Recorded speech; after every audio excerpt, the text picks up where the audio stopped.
वयल्या श्वासामार्गाचो संसर्ग म्हणजेच अपर रेस्पिरेटरी ट्रॅक्ट इन्फेक्शन. अपर रेस्पिरेटरी ट्रॅक्ट म्हणजे कितें?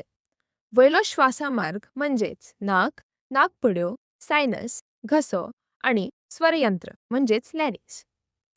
हाच्या मदीं असतात सर्दी, नेझोफेरेंजायटिस, सायनुसायटिस, फेरेंजायटिस, लॅरेंजायटिस. श्वासानळीतल्या संसर्गाची कारणा: influenza virus, rhino virus, streptococcal pneumonia, haemophilus influenza, respiratory syncytial virus, mycoplasma pneumonia, chlamydia pneumonia, fungi. Upper respiratory tract infection हे कशें पसरता? पयलो, थेंब्यांतल्यान पसरता.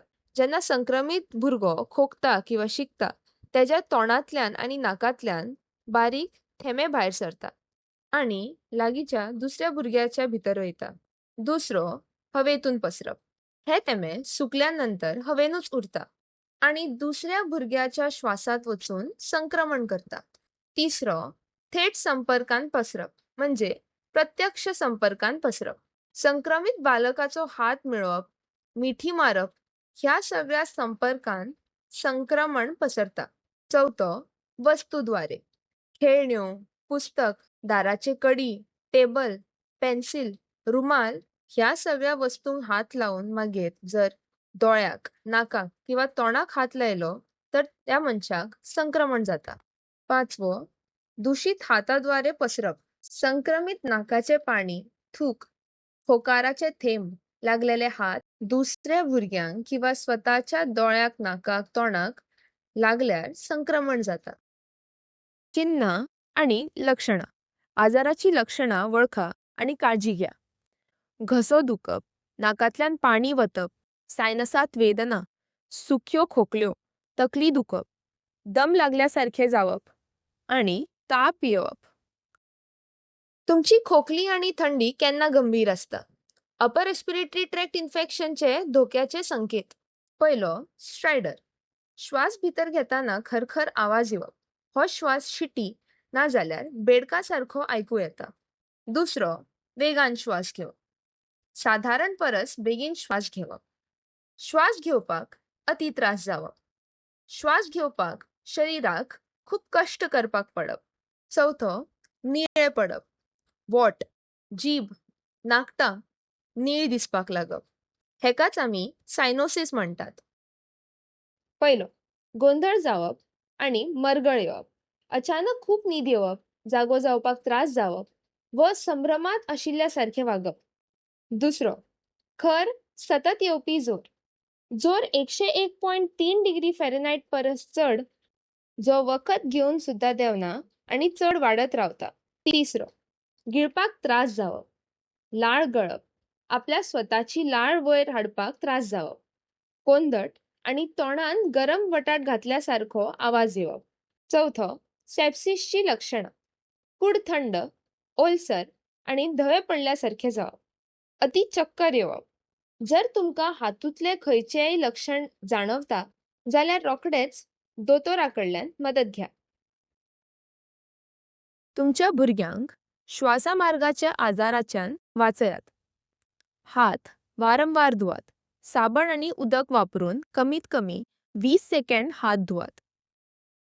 खोकताना आणि शिंकताना तोंड आणि नाक आडाव घालात. रुमाल, हाताचो वरचो बाजूचो वापर करात. हातान तोंड, नाकाक स्पर्श करू नाकात. आजारी असताना घरा रावात. आजारी भुरग्यांक घराच रावपाक सांगात. फ्लू आणि कोविड-19 ची लस घेवप. तुमच्या डॉक्टरांक, फार्मासीक आणि लागींच्या वॅक्सिन सेंटराक संपर्क करा. वारंवार स्पर्श जावपी वस्तू स्वच्छ दवरात, जशे की दाराचो हँडल, मोबाईल, टेबल, खेळणी वगैरे. न धुतिल्ल्या हातांनी तुमच्या मुखाक स्पर्श करू नका. गरज असल्यार मास्क घालपाचो विचार करात. लोकांच्या मदीं अंतर राखा. गर्दीन वचप टाळा आणि दुसऱ्या मनशाकडल्यान 2 मिटराचो अंतर दवरात. अपर रेस्पिरेटरी ट्रॅक्ट इन्फेक्शन खातीर घरात काळजी कशी घेवप? पयलो, द्रव पदार्थ घेयात. उदक, ताजे ज्यूस आणि ओरल रिहायड्रेशन सोल्युशन पियात. बर्फाचे पेये टाळात. दुसरं, लक्षणाचे आराम करात. जोर, दुःख झाली की पॅरासिटामॉलचा वापर करात. दोतोराची सल्ला घ्या. तिसरं, खोकली आणि गळो सपाट करात. मिठाच्या उदकान उमळस गार्गल्स करपाचे प्रयत्न करात. म्होंव आणि आल्याचे मिश्रण करून पियात. चौथं, वाफ घ्यात. आरामा खातीर साध्या उदकान किंवा तितून तुळस आणि आले घालून वाफ घ्या. भुरग्यांच्या लागसार खबरदारी घ्या. पाचवो, पारंपरिक काडो. उमळस घरान केल्लो काडो आरामात दिवपाक शकता. सवो, बरी न्हीद घ्या. तुमच्या शरीराक आराम घेऊन बरे जावपाक दियात. अपर रेस्पिरेटरी ट्रॅक्ट इन्फेक्शनची लक्षणे ओळखा. हात नितळपणे साबणान धुवात. खोकताना आणि शिंकताना तोंड आणि नाक धापात. जर आजारी आसा जाल्यार मास्क यूज करात. पुरेसो आराम करा. जास्त पाणी आणि पौष्टिक आहार घ्या. गरज नसताना अँटीबायोटिक घेऊ नका. धोक्याची लक्षणं दिसल्यार ताबडतोब डॉक्टरांकडे भेटा. धन्यवाद.